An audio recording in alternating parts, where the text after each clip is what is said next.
in the last class we were looking at the basic idea behind the band gap voltage reference. I will tell you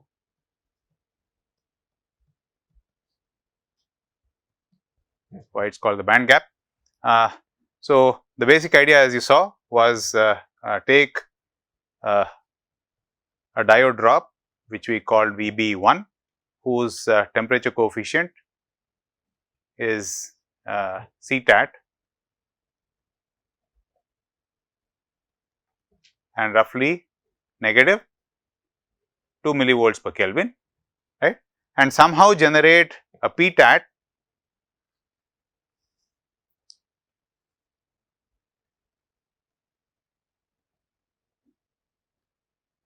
if you generate plus 2 millivolts per Kelvin.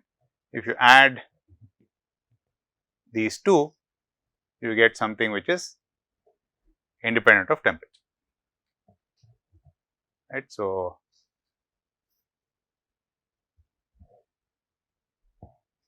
and what is the rough value that you get, and how do we get the PTAT?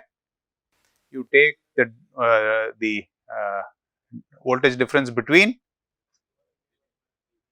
V1 minus VBN, okay, and so rough this voltage will be roughly about 1.25 volts.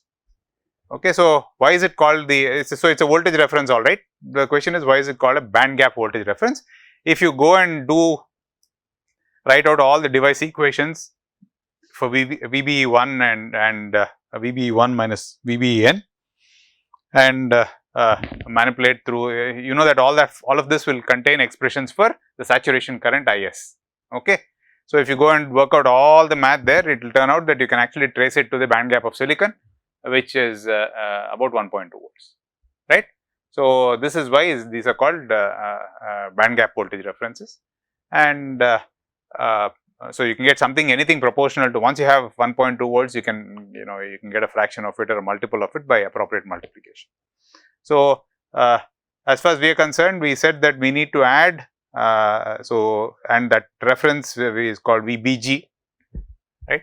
BG stands for band gap, and that is basically nothing but VBE1 plus VBE1 minus VBN times some k, and this whole thing will turn out to be, how many VT did we have to add? Yeah, this is approximately 24 VT. So, VBE1 corresponds to, to be clear, VBE1 is the voltage developed across a single diode when a current I is pumped through it, yeah, and VBEN sorry, is same current. The important thing is basically to have the same current pumped through a diode which is n times larger. Instead of drawing n diodes, I just draw one diode and put n by the side, and it means the same. The important thing is that both of them must have the same current, all right. So, so evidently we need VBE1 minus VBEN, right. VBE1 minus VBEN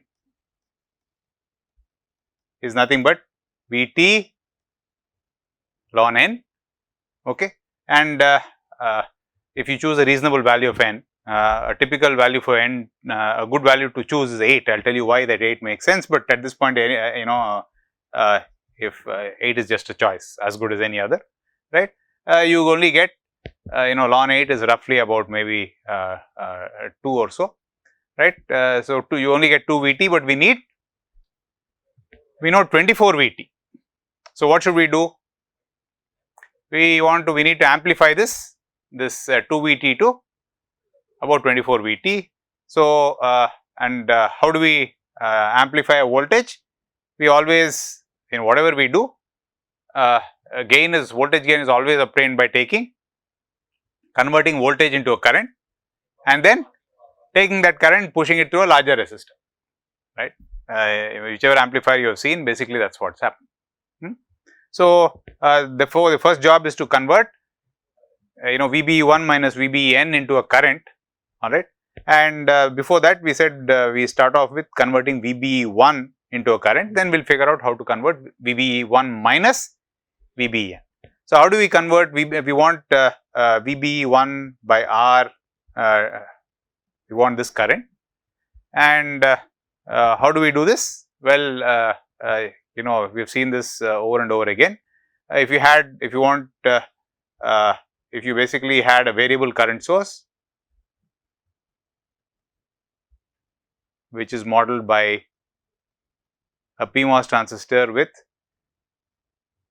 a variable gate voltage there, then by varying the gate potential up and down, you can change the current flowing through the resistor.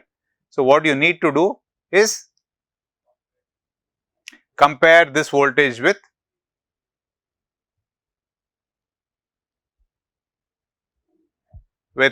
I times R. This is I and this is VBE1, okay, and go and hit the gate. So, if IR is less than VBE1, it means that the current I is too low, which basically means the gate voltage is too high. So, if this voltage on the right side is low, the gate must be pulled down. Is that clear? So, what should be the signs on the op amp? Plus to the right side, minus here. Okay, so this is where we were last time. Okay, so this is VBE1 by this, we've converted VBE1 to what do you call a current. Okay, now it's straightforward to take this current. If you want n times VBE1, what can we do? If you want to amplify, there is no big deal. You can create as many copies of this current as you want, right? And for instance, if you want to do this, this gives you, what is the voltage there? This is n times VBE.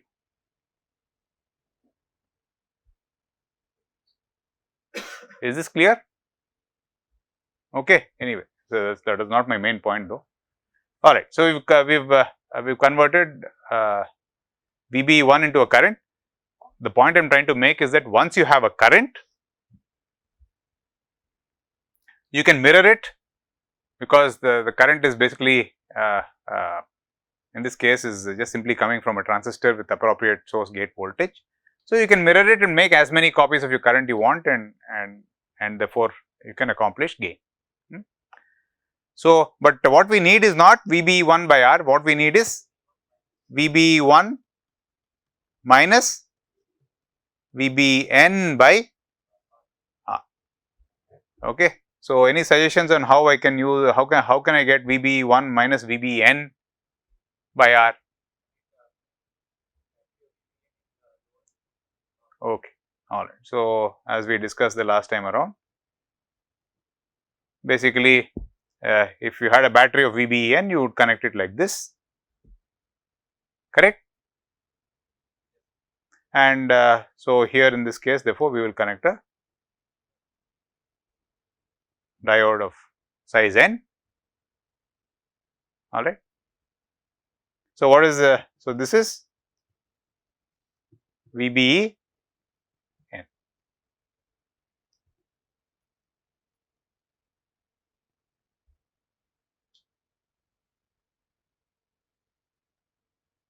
correct. So, what is I? VBE1 minus VBEN by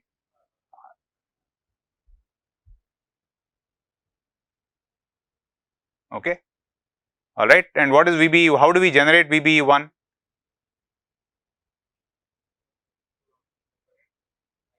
What is VBE1? Voltage across a diode of size 1, provided the same current must be flowing through VB1. The only then will VB1 minus VBN be PTAT, correct? So how do you suggest that I get the same current I in through? What do we do? So you add another PMOS transistor which mirrors, which copies this current.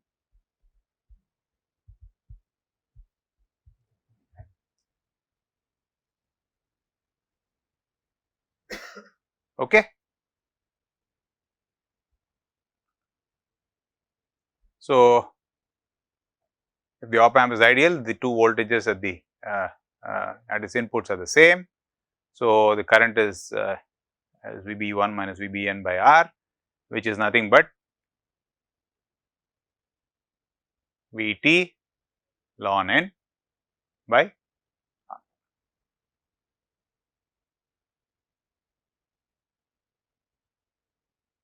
Okay.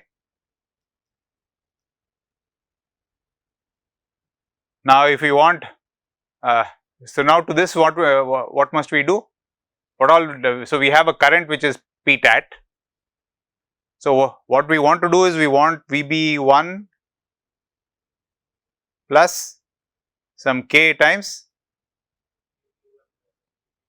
VB1 minus VBN.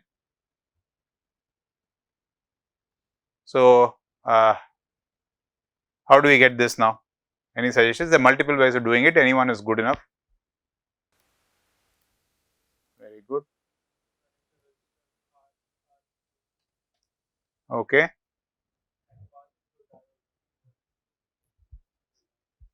Diode of size 1. All right. So this is K times R. Okay. So what is this voltage? So this is basically simply that guy, VB1 plus K times VB1 minus VB. Of course, if you're looking at the circuit for the very first time and trying to analyze it, that's easy enough. What do you do? Well, you know the op amp is ideal, so these two voltages are the same. Okay, and therefore VB1, both of them carry the same current. So VB1 must be equal to VBN plus VBN plus I times R, right. So VB1 minus VBN is IR, which basically means I is VT ln N by. Now, can somebody think of a way in which we can avoid one extra diode? Stare at at these two branches and see if there's something that we can do. Yeah. So an alternative thing to do is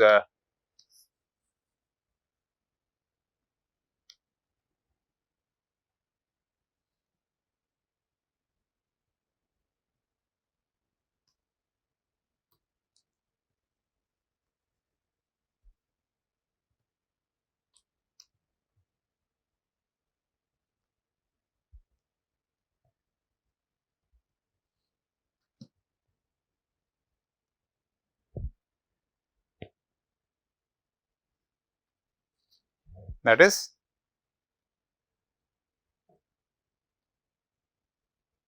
VBG is VB1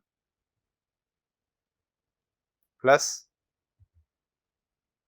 KPT ln.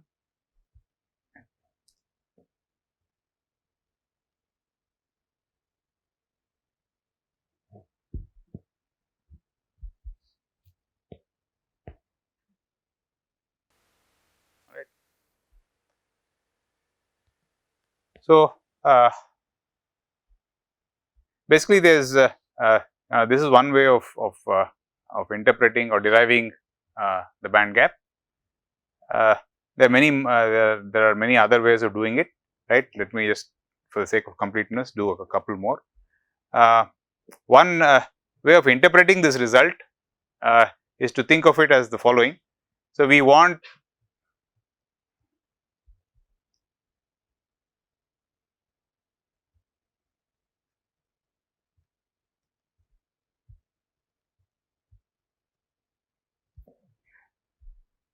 alright. So, let us say, let me ask you the question, let us say you take a diode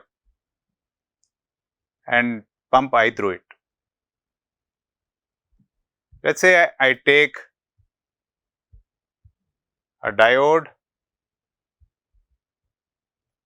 of size n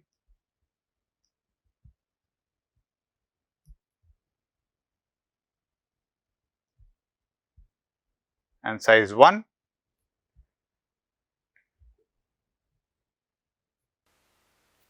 look at these two potentials.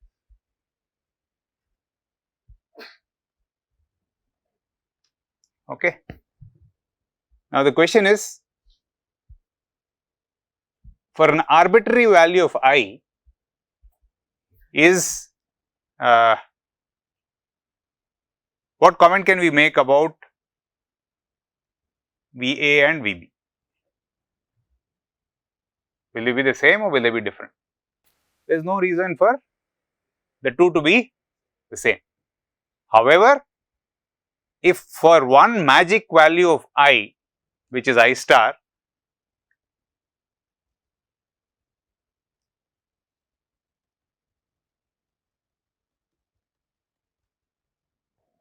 what is that magic value of I star for which VA will be equal to VB? Okay, 0 is one answer. Alright. Is there, I mean, it's a, I mean, is there, that's not the answer you want to get, right? Okay, is there any other value of I for which VA equal to VB and both of them are not 0? What is VA? Okay, what is VB? Okay, so at what, when will both of them be the same? That's what it means when they say the two of them are the same. Same, equal, or the same. So, for what magic value of I star will the two voltages be the same? Sorry, not R. Sorry, I made a mistake. Yeah, this is R, not NR. Yeah, okay. Now tell me. VT by? I mean, the answer is staring at it you in the face. On the left side, it's exactly the same thing. Correct?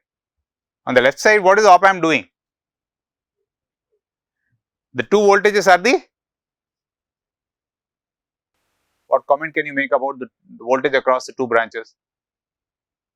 Why? Huh? Yeah, so the both voltages will be the same, right? So, you can see that both voltages here are the same because of the negative feedback of the op amp, and both currents are the same, right? So, that is obviously the, I mean, so if you could see that and say straight away that I star must be equal to VT ln n by R, that is very good. If you are not able to see it, then you simply write VA is nothing but VT ln I star by IS, and VB is nothing but VT ln I star by NIS plus I star R. If these two have to be equal, right, then I star must be equal to VT ln n by R. Correct? Alright. So, so this is the magic value of I for which the two voltages are equal, and what comment can you make about that magic value of current? The voltage across the two branches is the same only if the current is VT ln n by R and that magic value of current is PTAT, right? It is proportional to absolute temperature. Why? Because ln n is does not change with temperature, R does not change with temperature, and VT is KT by Q. Alright. Does it make sense, people? Now, so how do we know if we are at the magic current or not? So again, let me draw the picture again. So let's say we have pumped in some current I. So this is VA.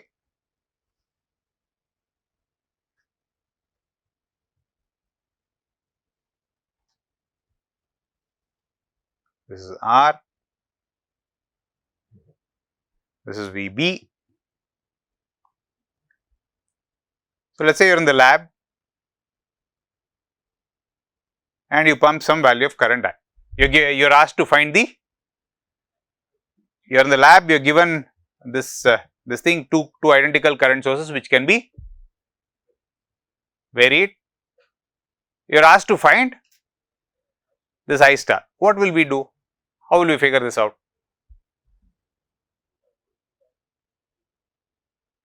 Okay. Okay.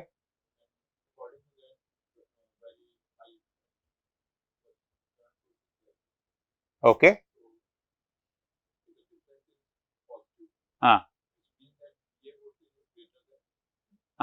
Okay. Why? That's what I don't understand.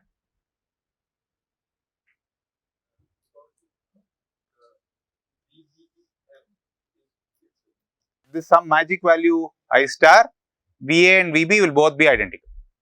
Correct?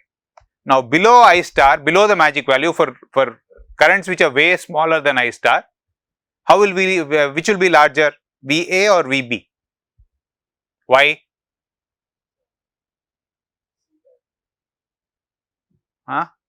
This graph is not with respect to temperature. For very small I, right? Which will, by the way, for the same I, which of these, the N diode or the one diode, which of them will have a larger voltage? The one diode will always have a larger voltage. Now VB is the small voltage, the N diode voltage plus IR. For voltages which are very small, for currents which are very small compared to I star, which one can you neglect, the voltage across the resistor or the voltage across the N diode?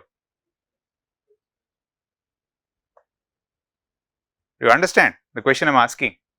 The voltage VB is the sum of the diode drop of the N size diode plus I times R. For very small values of I, which one can you neglect? Which drop can you neglect? Which will contribute the most to VB? So, how does the log look like? What is the model for the diode drop? For the what is the idealized model for the diode drop? Okay. So, if I plot voltage across the diode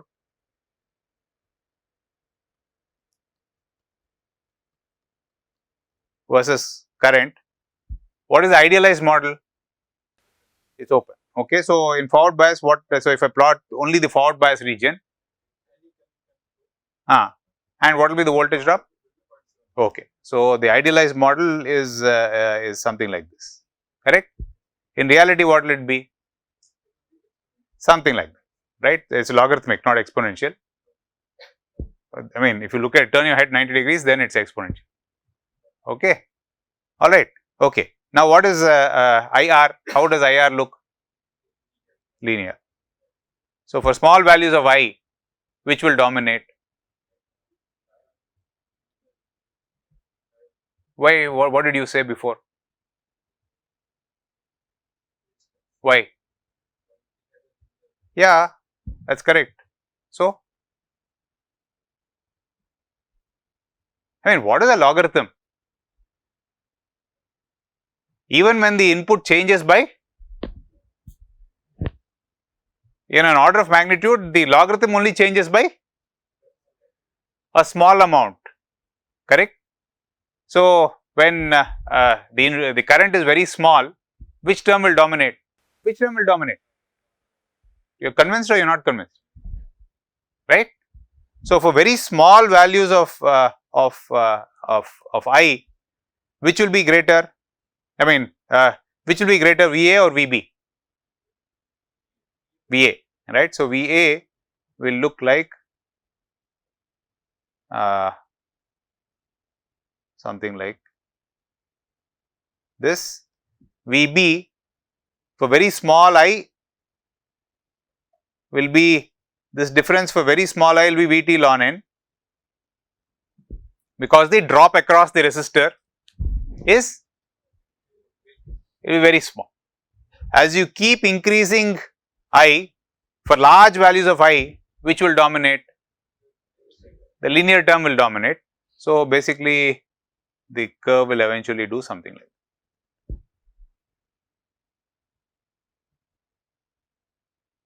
Right.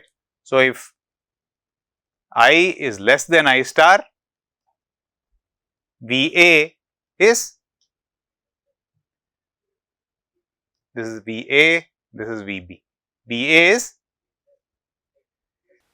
greater than, for and for I greater than I star,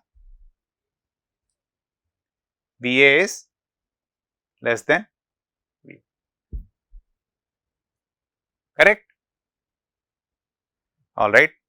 So, now if you are in the lab, what will you do? You put voltmeter like what Roy suggests, then what will you do? So, if VA is greater than V, where will you put the voltmeter? Between A and B. So, basically if VA is greater than VB, it means that I is too low, I must increase I, and vice versa, right. So, so if VA is greater than, and how do you make two identical current sources which are variable? With what transistor? PMOS transistor. So,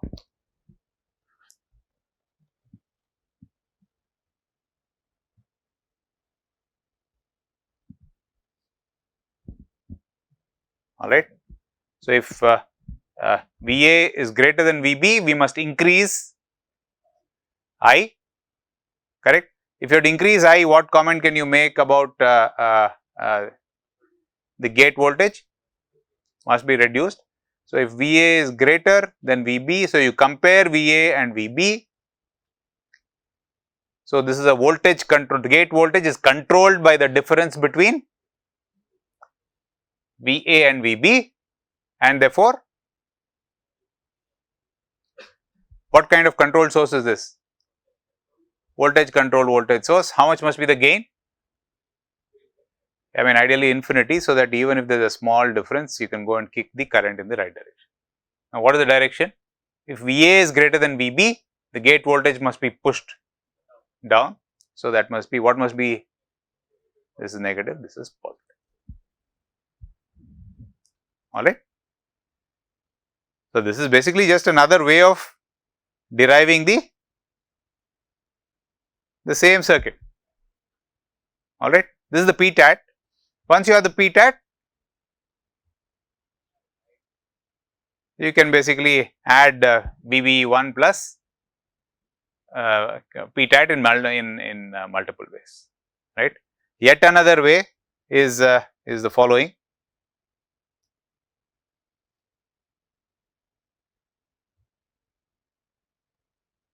What should, if I want to generate VBE1 plus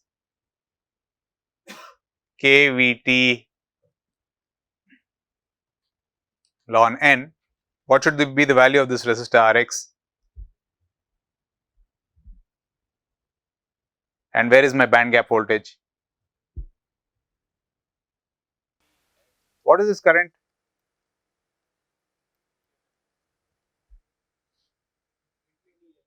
VT ln N by R. Okay. So, what is the current flowing through Rx? 2 VT ln N by R. Okay. So, what should I make Rx?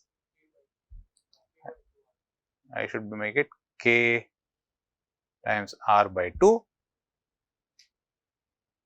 Okay. And where is your band gap voltage? Yeah, you can take it either there or there. This is also a band gap. Okay. So, it is you can come up with, and there is so many ways of adding the PTAT to the CTAT.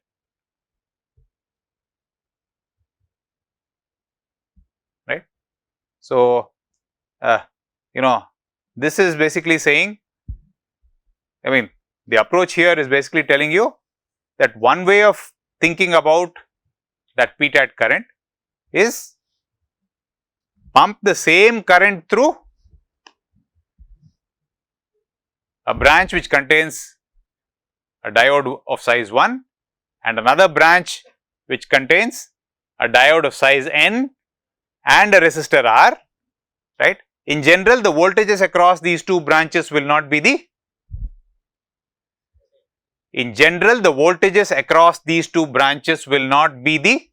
same, right. However, there is one magic value of I star, right, which will make the voltages the same, and that magic value is Vt ln n, which is the PTAT current that we need, right. Finally, if you want PTAT, VBE1 must be equal to VBEN plus IR. We want VBE1 minus VBEN by R, which is equivalent to saying that VBE1 must be equal to VBEN plus IR. Okay. If you put an arbitrary value of I, that equation will not be satisfied. It will only be satisfied when that current I star, that I is Vt ln n by R. Correct. So, the key point to observe is that at the PTAT point, or if you want the current to be PTAT, the voltage across this branch is the same as the voltage across this branch, and the currents through these two branches are also the same. Does it make sense? Okay. So, one way to do this, as we just did, was to pump the same current and find when the two voltages are the same. Okay. What can somebody think of an alternative way of doing the same thing?